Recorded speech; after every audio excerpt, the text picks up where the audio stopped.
Hello বন্ধুরা, এই দেখো এখন আমরা বেরিয়ে পড়লাম। কাল তো অরণ্য ষষ্ঠী, তোমরা সবাই জানো। তাই বটপাকুড়ের পাতা লাগবে, তা আনতে এখন আমরা রওনা দিলাম। এই যে বৃষ্টি, আমি আর খুশি। তাই চলো তোমাদেরকে দেখাবো গাছটা। দেখো বাইরে ওয়েদারটা কি সুন্দর, বাইরে প্রচন্ড রোদ। এখন বাজে 4টা। এই দেখো চলে আসছি, কত বড় বট পাকুড়ের গাছটা। এখান থেকেই প্রতি বছর আমরা পারি, এখন পারবো বট পাকুড়ের পাতা। এই যে টুসি পারছে, এদিকে বৃষ্টি আবার লগা নিয়ে আসছে। এই দেখো বন্ধুরা, এখানে সবাই এবার বট গাছের নিচে পুজোও করে।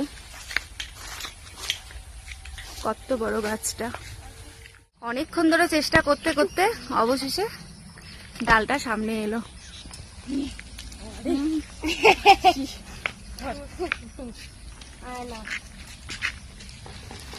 বটপাকুড়ের পাতা তো পাড়া হয়ে গেল। দেখো এই জায়গাটা বসে থাকতে না খুব ভালো লাগে বিকেলবেলা। আগে আসতাম, তো এখন তো আসা হয় না। তো প্রচন্ড হাওয়া দেয়, তা আজকে হাওয়া হচ্ছে না। চারিদিকে শুধু সবুজে সবুজ। এই দেখো পাতা নেওয়া হয়ে গেছে। ফাইনালি আমরা সব পাতা নিয়ে নিয়েছি। এখন আমরা বাড়ির উদ্দেশ্যে রওনা। Tata, bye bye.